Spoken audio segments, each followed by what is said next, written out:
Welcome back everyone to another episode of Pokemon Leaf Green version. In the last episode we got stuck in Rock Tunnel. For anyone who believes that is impossible, I just made it possible. So, after carefully looking at a strategy guide, as much as people may hate that, I've figured out the way. And I've figured out that we are right back at the entrance. And so that makes me a little bit ashamed. This time there will not be a speed up, or at least I don't think there will be. Like, you know, if things get a little too tedious, then I probably will, but I'm not foreseeing any of that, because I feel I've been doing that way too much, you know? I mean, what, it's been St. Anne, like 3 other videos, and then the last episode, or the last 2 episodes. I mean, I like using the music, but it's just like Pokemon gives the music way too much opportunity because of all the random battles and stuff. But yeah, in the last episode, I didn't go back to a Pokemon Center this time because I'm pretty much starting right where we left off. Alright, so Machop, free butter, you're gonna probably confusion it to death again. Let's try it.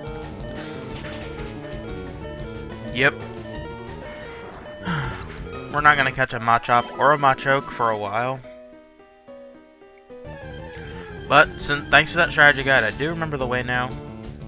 Like, I'm not looking at it as I'm playing, but I like looked at it before I picked the game up again. Okay, so I think after like several thousand random encounters, we'll finally get to the ladder staircase place thing that we need to finally get out of this hellhole. Yes, I called Rock Tunnel a hellhole. I love this place because of the trainers, and I love this place because of the Machop and Onix that are here. I don't like it for anything else. As I've said before, it annoys me more than Victory Road. I cannot stand this place. Like, at least Victory Road I've solved on my first try, and I've come to Rock Tunnel and it's taken me like 2 or 3 times in the past just to like understand and know the route. Seismic Toss, we haven't seen that one yet. And that's gonna take free butter out, so farewell free butter, I do apologize. And now She-Hulk, let's call her Nidoqueen, is going to body slam Machop for the finish.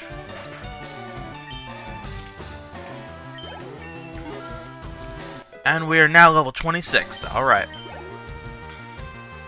At this rate, I'm predicting that once we get to that Celadon place, Celadon City, or at least during the Celadon timeline, I guess, I'm hoping to get everyone to at least level 30-ish.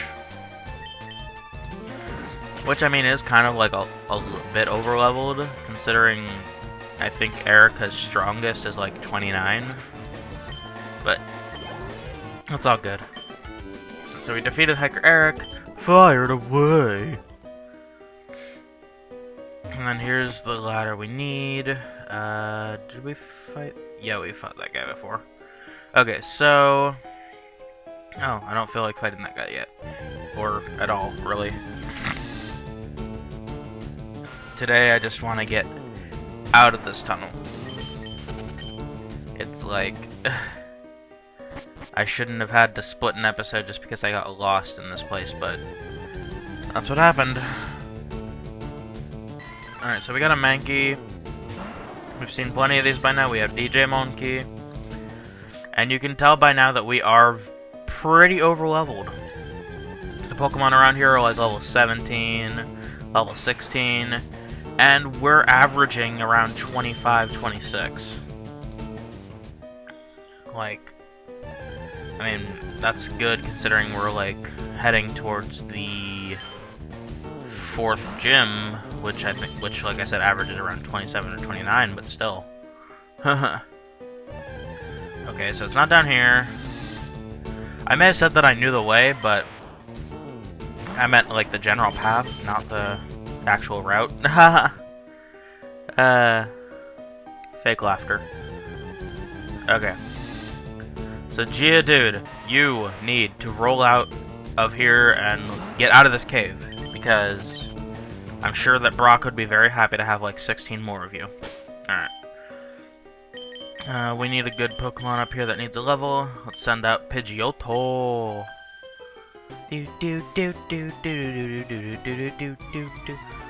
I do like how some of the trainers in this game, or in Pokemon games in general, will give you legit advice for the real world.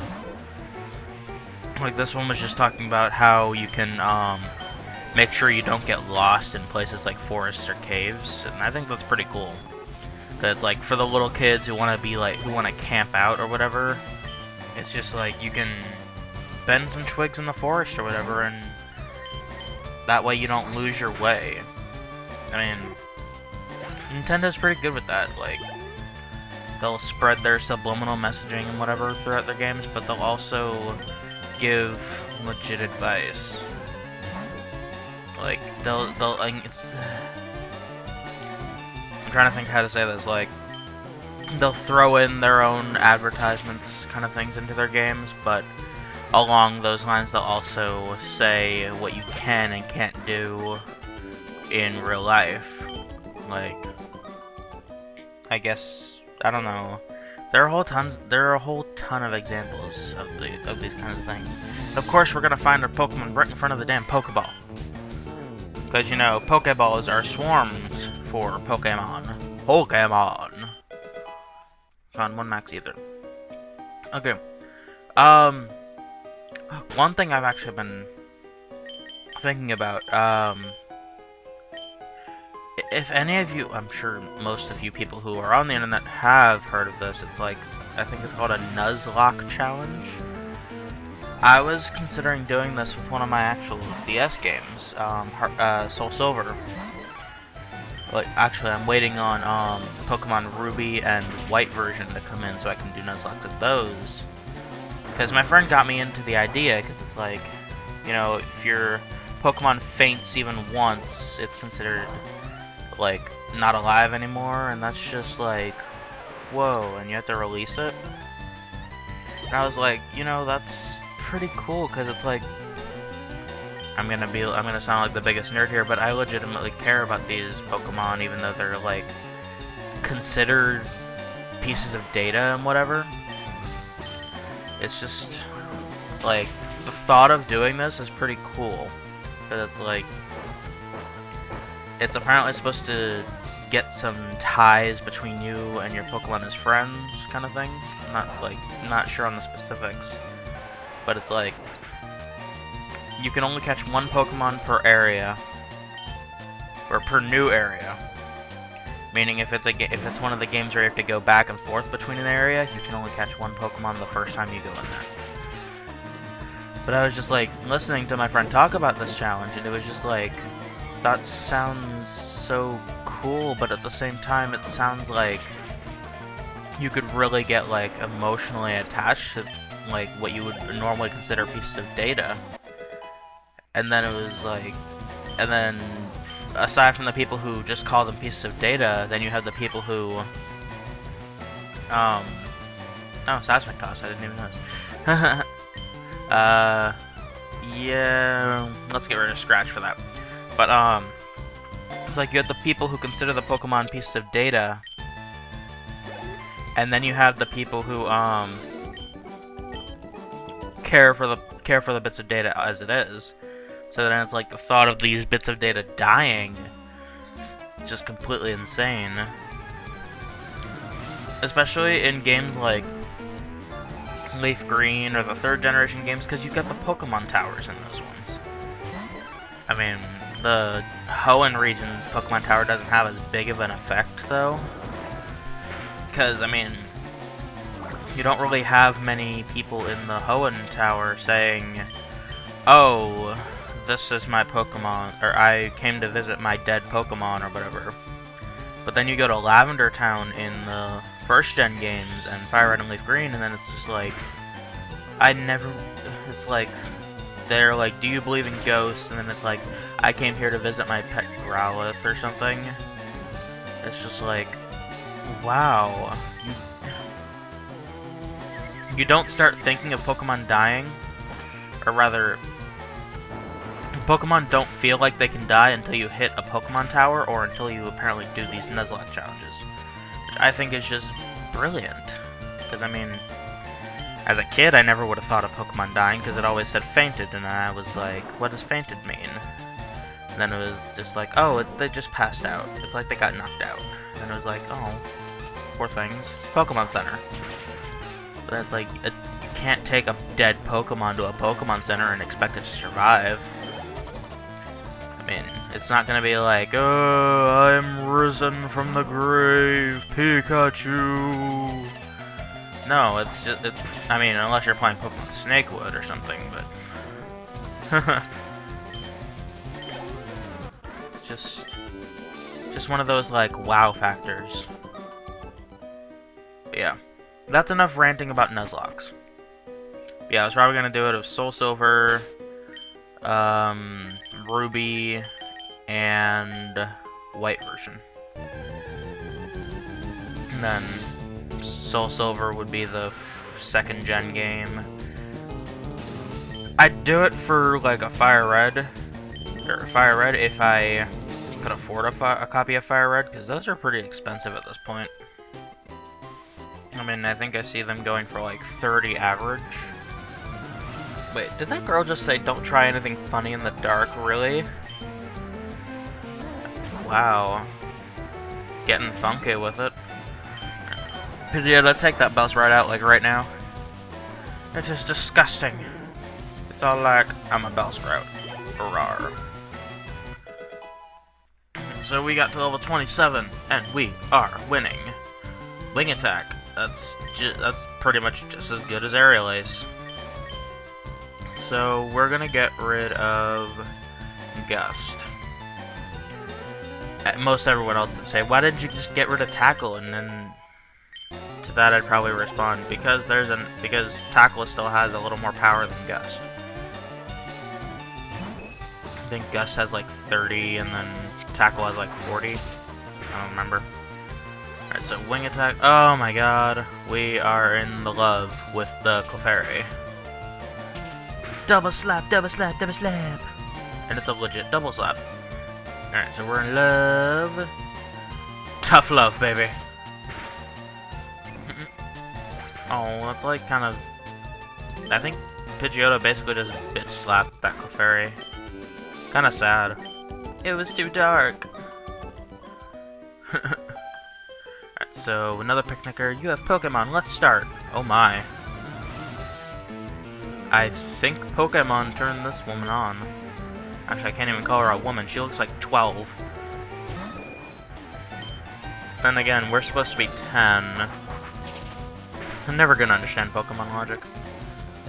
It's one of those things that's just gonna go, like, over my head. Meow. Okay. Rattata. We know how to deal with Rattata. Aerial Ace. Now, I'm trying to figure out, does Aerial Ace have the same, like, priority or whatever as Quick Attack? Because it seems that, like, in the past, whenever I've tried to do Aerial Ace, it's like, oh, you're gonna go first. And it's like, okay.